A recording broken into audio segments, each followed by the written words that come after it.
नमस्कार दोस्तों। हम लोग क्लास 6 के साइंस एनसीईआरटी का अध्ययन कर रहे थे और हम लोग चौथे चैप्टर में अध्ययन कर रहे थे। उसमें हम लोग समांतर रूपी शिरा विन्यास तक अध्ययन कर चुके थे। तो अब आगे जो हम लोग को अध्ययन करना है, पत्तियों के कार्य के बारे में अध्ययन करना है। बहुत छोटे छोटे से बिंदु हैं, इनको आप देख लेंगे क्योंकि यह बुक जो है 6 क्लास का और बेसिक जानकारी के लिए है। इसमें ज़्यादा चीज़ दिया नहीं गया है। ठीक है, तो आगे के क्लास में आएगा तो आपको आई होप अच्छा भी लगेगा। ठीक है, तो चलिए चलते हैं, पत्तियों के कार्य के बारे में हम लोग जानते हैं। तो सबसे पहला जो कार्य होता है वाष्पोत्सर्जन होता है। सबसे पहला कार्य क्या होता है? वाष्पोत्सर्जन होता है। ठीक है, अब इसको किसे कहा जाता है ये देख लेते हैं। तो जलवाष्प के रूप में पत्तियों से जलवाष्प के रूप में जल की बूंदें निकलना जो है वाष्पोत्सर्जन कहलाता है। ठीक है, क्या कहलाता है? वाष्पोत्सर्जन कहलाता है। जैसे आप देख पा रहे होंगे इस चित्र में कि कुछ पत्तियों को एक पॉलीथीन में करके बांध दिया गया है और इस पे देख पा रहे होंगे कि कुछ जो है वाष्प जो है इस पे जो पॉलीथीन है इस पर लगा हुआ है और कुछ दिन के बाद इसमें जल भी कुछ न कुछ दिखाई देने लगता है। ठीक है, तो इससे क्या ज्ञात होता है कि पत्तियों में जो होता है वह वाष्पोत्सर्जन होता है। ठीक है, इससे क्या ज्ञात होता है कि पत्तियों में वाष्पोत्सर्जन होता है। ठीक है, फिर से देख लेते हैं पत्तियों के, अगर हम वाष्पोत्सर्जन के बात करें तो पत्तियों से जलवाष्प के रूप में जल की बूंदें निकलना क्या कहलाता है? वाष्पोत्सर्जन कहलाता है। ठीक है, आप इस तरह से कभी प्रयोग करके देखिएगा तो उसमें कुछ न कुछ जल जरूर आपको दिखेगा। आप आज अगर मतलब वो पॉलीथीन को अगर उस पत्तियां में बांध देंगे तो एक दिन के बाद उसमें देखिएगा तो कुछ न कुछ जल आपको दिखाई देगा, जिससे ज्ञात होता है कि क्या पत्तियों में वाष्पोत्सर्जन होता है। ठीक है, आप समझे होंगे आई होप। चलिए चलते हैं अगले बिंदु पर। हम लोग आगे अगर बात करें हम लोग तो बहुत महत्वपूर्ण है पत्तियों का कार्य की। अगर बात करें दूसरा कार्य प्रकाश संश्लेषण करना। क्या है? प्रकाश संश्लेषण करना। इसमें क्या होता है कि पत्तियां प्रकाश और हरे रंग के पदार्थ की बात करें तो क्लोरोफिल होता है। ठीक है, इसको हिंदी में क्या कहा जाता है? पर्णहरित। ठीक है, यह जो पत्तियां हैं प्रकाश और हरे रंग के पदार्थ मतलब क्लोरोफिल की उपस्थिति में अपना भोजन बनाती है। क्या करती है? यह अपना भोजन बनाती है। यहाँ पे बनाती है, मैनेज कर लीजिएगा, थोड़ा सा मिस टाइपिंग हो गया है यहाँ पे। क्या? पत्तियां जो है प्रकाश और हरे रंग के पदार्थ मतलब कि क्लोरोफिल की उपस्थिति में अपना भोजन बनाती है। इस प्रक्रिया में इस प्रक्रिया में पत्तियां जल तथा कार्बन डाइऑक्साइड, ठीक है, की उपयोग करती है। क्या करती है? इस प्रक्रिया में पत्तियों को जल तथा कार्बन डाइऑक्साइड की भी आवश्यकता होती है। ठीक है, इसी प्रक्रम को इसी प्रक्रम को प्रकाश संश्लेषण कहते हैं। आप इस चित्र में देख पा रहे होंगे कि यहाँ पे जो दर्शा रहा है, ये क्या दर्शा रहा है कि पत्तियों में पहले से क्लोरोफिल क्या है? मौजूद है और यह सूर्य से प्रकाश को ले रही है और उसके बाद जो वायु में स्थित होता है कार्बन डाइऑक्साइड उसको भी ग्रहण कर रहा है और जड़ के माध्यम से पानी को ले रहा है। और यह सब लेने के बाद यह जो है प्रकाश संश्लेषण की क्रिया करती है। ठीक है, और यह हमें क्या है? ऑक्सीजन ऑक्सीजन क्या है? देती है। ठीक है, तो आपको समझ में आया होगा प्रकाश संश्लेषण के बारे में, आई होप। तो चलते हैं नेक्स्ट बिंदु पर हम लोग। अब हम लोगों को अध्ययन करना है जड़ के बारे में। ठीक है, जड़ की अगर बात करें तो पौधे का वह भाग जो मिट्टी के अंदर होता है, पौधे का वह भाग जो मिट्टी के अंदर होता है उसे क्या कहते हैं? जड़ कहते हैं। ठीक है, इस मिट्टी इसे जो है ना, ये जड़ को, इसे मिट्टी में पौधे का स्थिरक भी कहा जाता है। क्या कहा जाता है? इसे मिट्टी में पौधे का स्थिरक भी कहा जाता है। ठीक है, जड़ जो होते हैं कितने प्रकार के होते हैं? तो दो प्रकार के होते हैं। कितने प्रकार के होते हैं? दो प्रकार के होते हैं। अगर इसमें हम बात करें, पहला अगर हम बात करें तो यह पहला जड़ होता है मूसला जड़। जड़ अगर देख पा रहे होंगे, नीचे जो मिट्टी के नीचे वाला जो पार्ट होता है वह जड़ होता है। ठीक है, मूसला जड़ की अगर बात करें किसे कहा जाता है, तो पौधे या वृक्षों के मोटे तथा मुख्य जड़ों को क्या कहा जाता है? मूसला जड़ कहा जाता है। और मूसला जड़ में ही जो आप देख पा रहे होंगे, मूसला जड़ ए वाला जो पार्ट है, ए वाला जो पार्ट है ये मूसला जड़ है।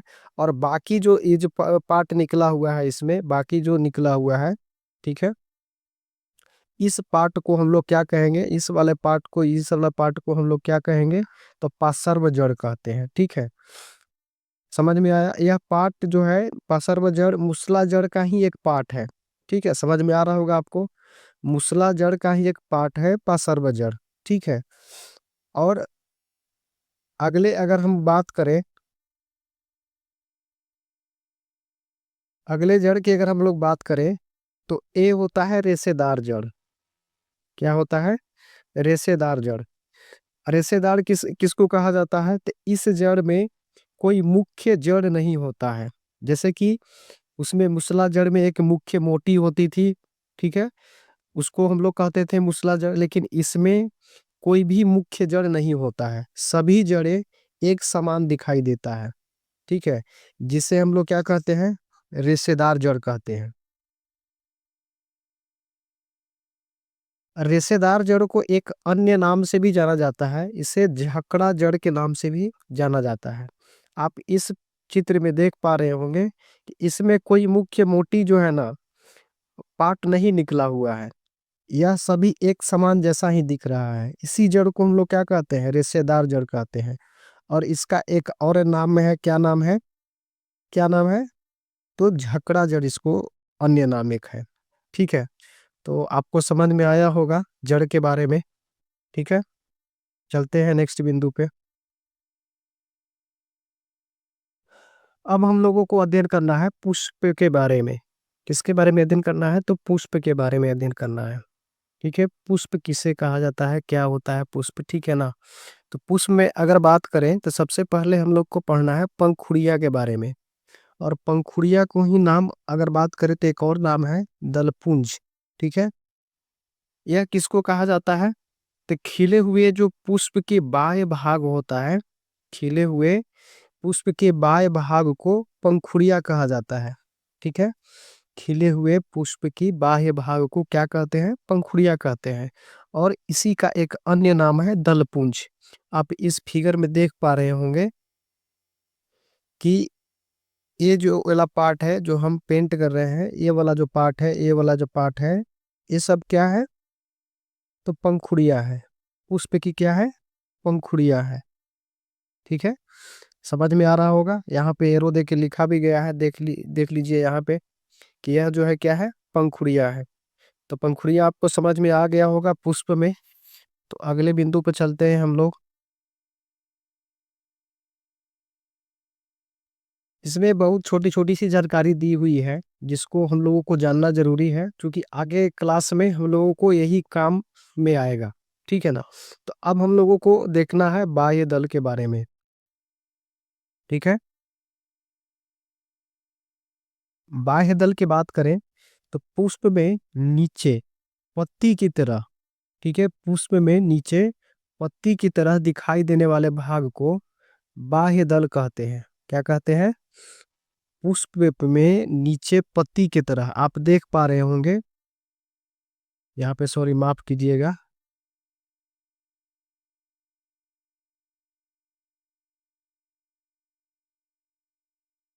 चलिए इसको सुधारते हैं हम लोग। ये क्या है? बाह्य दल है। ठीक है, नीचे वाला जो पार्ट जो होता है, यहाँ पे जो आप देख पा रहे होंगे, नीचे वाले फूल के जो पुष्प जो होता है, पुष्प के नीचे वाला जो पार्ट होता है ग्रीन वाला, उस पार्ट को हम लोग क्या कहते हैं? बाह्य दल कहते हैं। ठीक है, यहाँ दिया भी गया है, पुष्प में नीचे पत्ती की तरह दिखाई देने वाले भाग को क्या कहते हैं? बाह्य दल कहते हैं। तो बाह्य दल आप समझ पाए होंगे। ठीक है, अब चलते हैं हम लोग नेक्स्ट बिंदु पे। अब हम लोगों को देखना है पुंकेसर के बारे में। ठीक है, तो यह पुष्प के अंदर उपस्थित होता है। यह जो है पुष्प के अंदर उपस्थित होता है। इसकी संरचना तंतु जैसी होती है। ठीक है, जिसके ऊपर पराग कोश उपस्थित होता है, जिसे क्या कहते हैं? पुंकेसर कहते हैं। यह पुष्प के अंदर उपस्थित होता है। इसकी संरचना कैसी होती है? तो तंतु जैसी होती है, जिसके ऊपर पराग कोश उपस्थित होता है, जिसे क्या कहते हैं? पुंकेसर कहते हैं। आप इस पुष्प में देख पा रहे होंगे, ये वाला जो पार्ट है,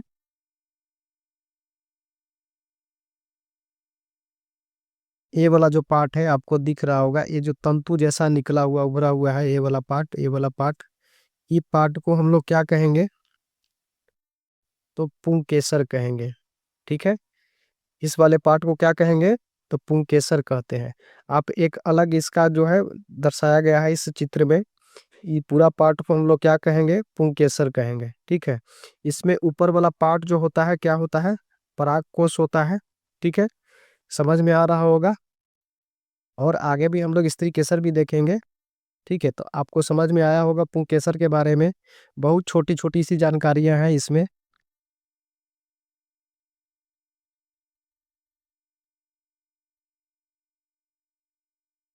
अब हम लोग बात करते हैं स्त्री केसर के बारे में। ठीक है, स्त्री केसर के बारे में अगर बात करें, किसको कहा जाता है? तो यह पुष्प के केंद्र में स्थित होता है। कहाँ होता है? यह पुष्प के केंद्र में स्थित होता है। इसके निचले हिस्से से अंडाशय जुड़ा होता है। इसके जो निचला जो पार्ट होता है, यहाँ पे देख रहे होंगे स्त्री केसर का यह फिगर है। ठीक है, तो इसके नीचे जो है क्या जुड़ा रहता है? अंडाशय जुड़ा रहता है। ठीक है, जिसे हम लोग क्या कहते हैं? जिसे हम लोग क्या कहते हैं? तो स्त्री केसर कहते हैं। जिसे हम लोग क्या कहते हैं? स्त्री केसर कहते हैं। ठीक है, फिर से बता देते हैं आपको, यह जो स्त्री केसर किसको कहा जाता है? यह पुष्प के केंद्र में स्थित होता है। यह कहाँ स्थित होता है? तो पुष्प के केंद्र में स्थित होता है। इसके निचले हिस्से से अंडाशय जुड़ा होता है। ठीक है, जिसे हम लोग क्या कहते हैं? स्त्री केसर कहते हैं, या इसे स्त्री केसर कहा जाता है। अगर नोट में बात करें, अंडाशय के अंदर छोटी छोटी, अंडाशय के अंदर अंदर छोटी छोटी गोल संरचना दिखाई देती है, जिसे हम लोग क्या कहते हैं? बीजांड कहते हैं। जिसे हम लोग क्या कहते हैं? बीजांड कहते हैं। आप इस फिगर में देख रहे होंगे, ये वाला जो पार्ट है, ये वाला जो पार्ट है पुंकेसर है।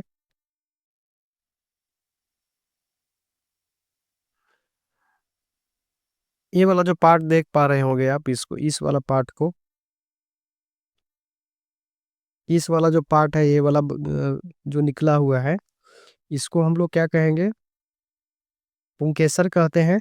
और ये जो स्त्री केसर है, नीचे में देखिए बनाया गया है। ठीक है, तो ऊपर वाले पार्ट को हमने वर्तिकाग्र कहते हैं। बीच वाला जो पार्ट ये वाला है, इस वाले पार्ट को हम लोग वर्तिका कहते हैं। और ये वाला जो है अंडाशय है, नीचे में क्या है? अंडाशय है। ठीक है, तो आप लोगों को समझ में आया होगा स्त्री केसर के बारे में।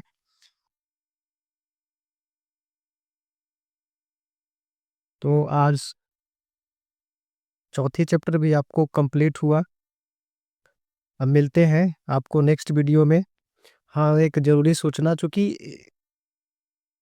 वीडियो जो है एक दिन के बीच पर हमेशा मतलब जाएगा आप लोगों के पास। ठीक है, तो क्योंकि डेली में दिक्कत हो रहा है, कंटेंट भी बनाना पड़ता है, उसके बाद अ, मतलब क्लास लेना है, उसके बाद दिक्कत होती है, तो इसलिए एक दिन का गैपिंग रहेगा। ठीक है, तो ठीक है दोस्त, आज के लिए बस इतना ही। धन्यवाद।